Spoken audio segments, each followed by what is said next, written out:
Hi, my name is Steve Copeland and welcome to this third video in this series on foundational theology.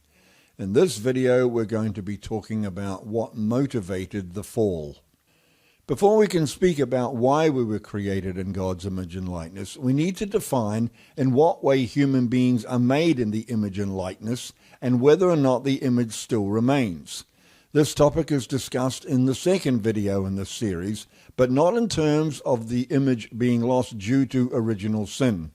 Reformed theologians who hold to Calvin's views consider that the fall of Adam has all but obliterated the image of God in humanity, as we have all inherited original sin, that is, the form of original sin already discussed from Augustine in 396.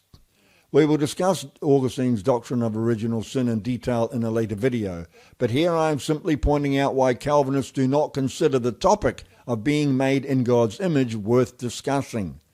For Calvin, original sin, that is inherited sin and guilt, means that an unborn child's whole nature is a seedbed of sin and renders a child odious, that is the word repulsive, and an abomination to God. Calvin's views are a contradiction to Jesus' attitude towards children in passages such as Mark 10:13-16. I consider Calvin's views to be a gross form of defamation and utterly contradicted in Scripture. Both Genesis 9:5-6 and James 3:9 both contradict the Reformed view. The Genesis verses warn anyone who takes the life of a human being, and James, anyone who curses a human being. You cannot change your inherent nature any more than a cat can be changed into a dog. Yes, humans brought physical death upon themselves, and that mortality has been passed on and inherited. But we remain by nature creatures made in God's image. What is clear to me is that those who hold to Augustine's view of original sin end up with nothing worth saying about the image of God in humanity, and therefore nothing to say about why we were made in God's image. This foundational theology ends up with a doctrine of humans having to be predetermined to heaven or hell before creation, of having no freedom to fulfill even the most basic purpose of creation as expressed in Acts 17:27, to seek God, perhaps reach out to God and find him, and absolutely no answer as to why most are predetermined to hell.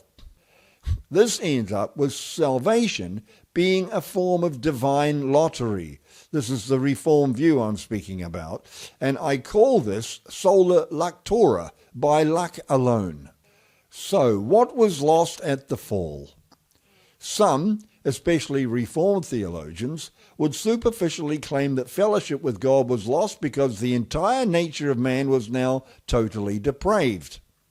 Does Scripture support this view?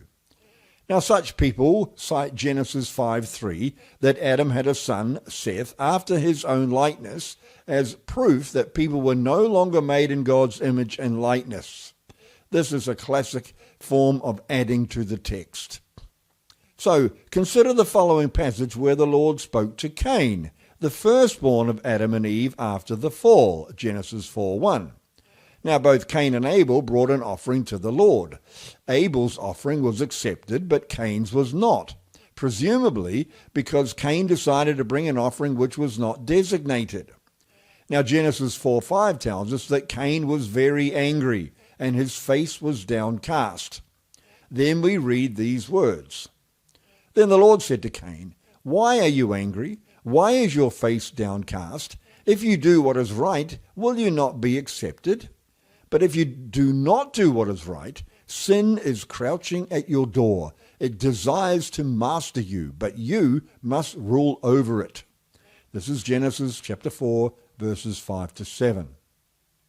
Now, it is obvious from this text that Cain did not do what is right, and it is strongly implied that he knew what was right and that he had a choice to be accepted or not. Furthermore, if fellowship with God was lost because of the fall, then how was this conversation even taking place?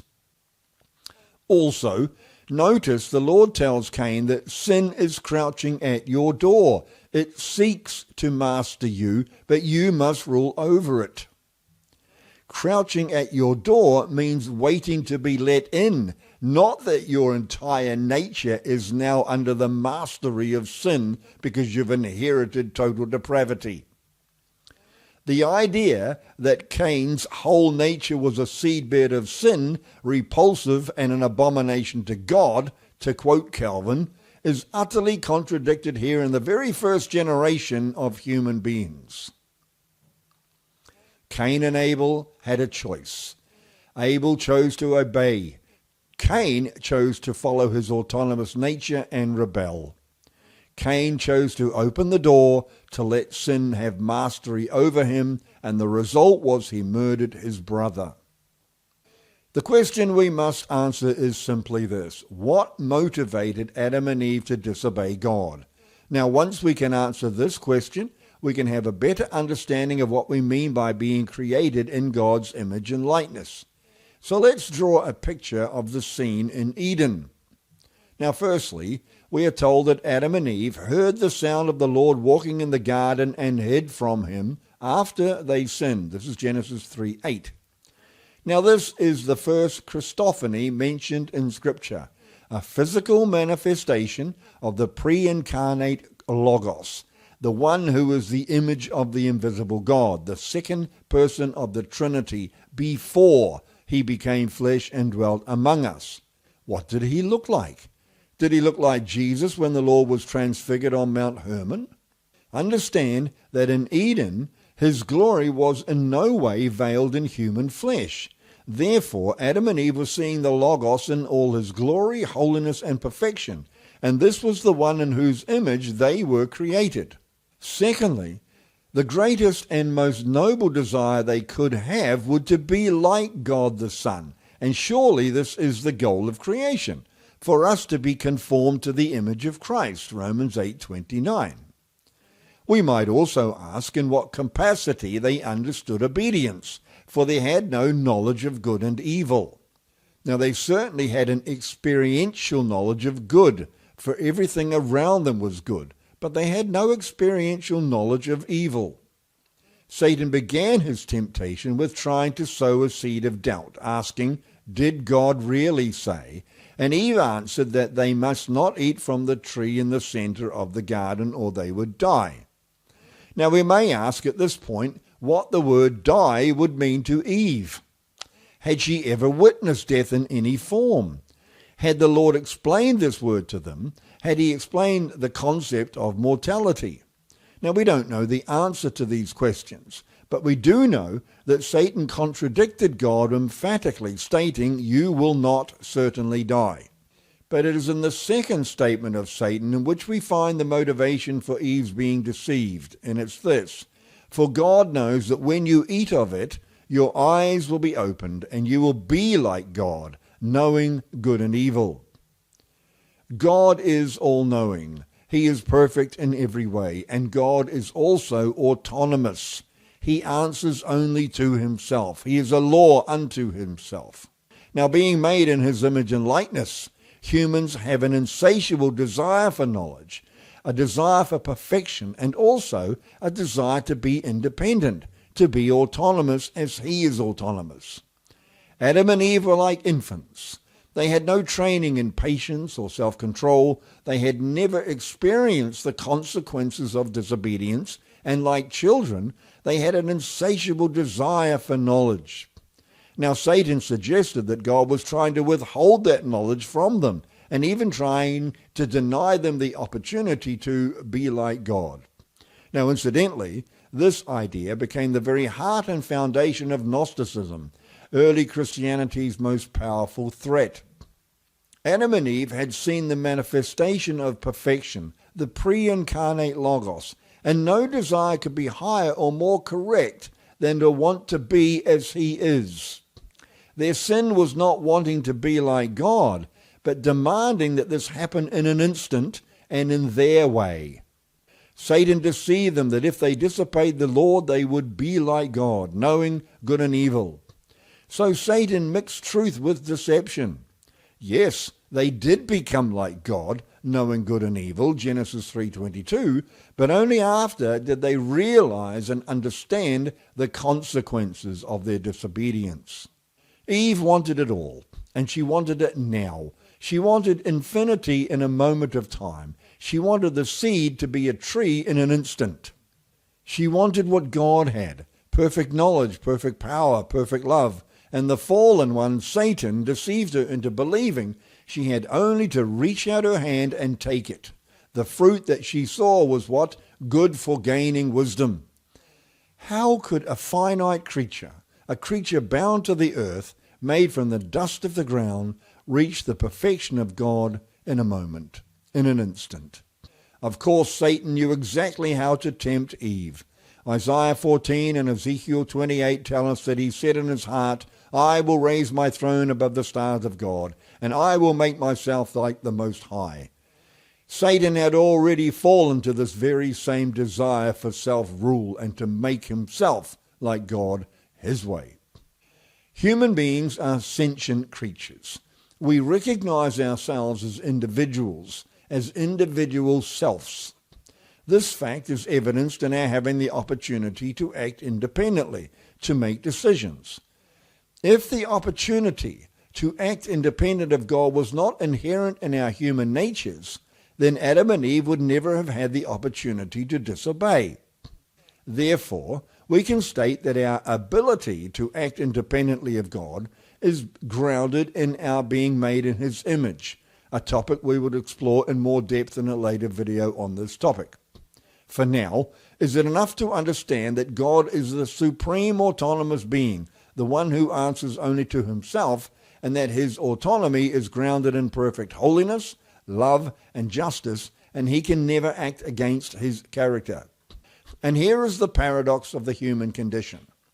We cannot become like God in acting autonomously without declaring ourselves independent of our Creator.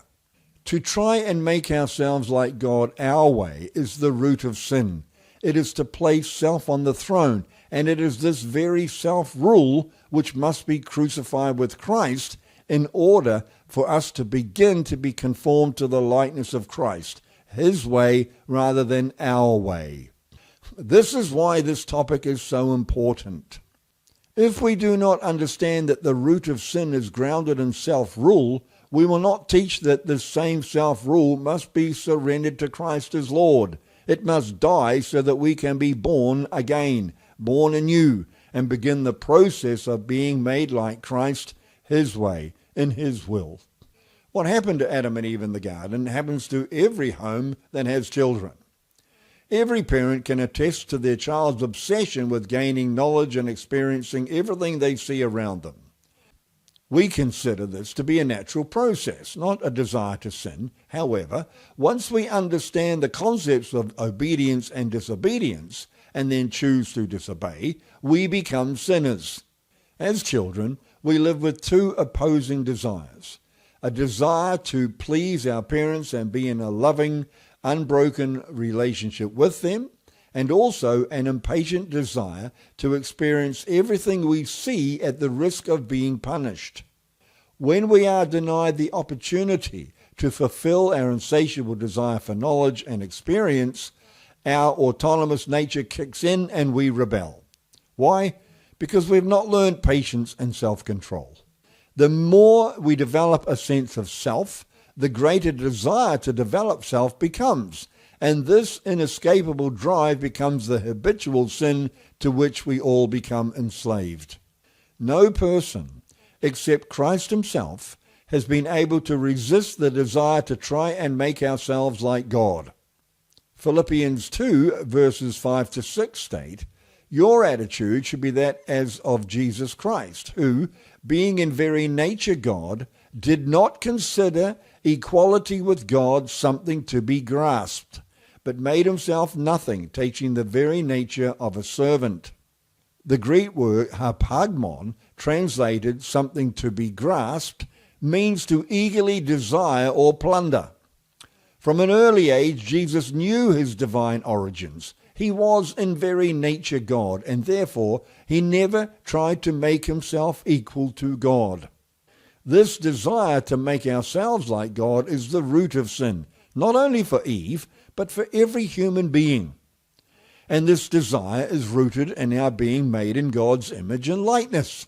And every human being has succumbed to its inherent power because all have sinned and fall short of the glory of God, a glory we were created to eventually experience, provided we submit to the process God's way rather than our way. Now, there's a great deal more to say on this topic. We may ask why God gave us bodies of flesh which dominate our thoughts, emotions, and desires. Was it his intention to show us that our demand to try and make ourselves like him, independent of him, that our self-centeredness would manifest itself in every form of sin as we try to lord it over one another? Did he intend to show us that we cannot even control our flesh, let alone even begin to make ourselves like him? Now, in the next video, we will explore this topic in more detail, especially our desire for perfection and autonomy. This not only helps us to understand why all have sinned, but also what drives those who are involved in Hinduism, Buddhism, Scientology, and New Age religions. Thank you for watching this video to the end.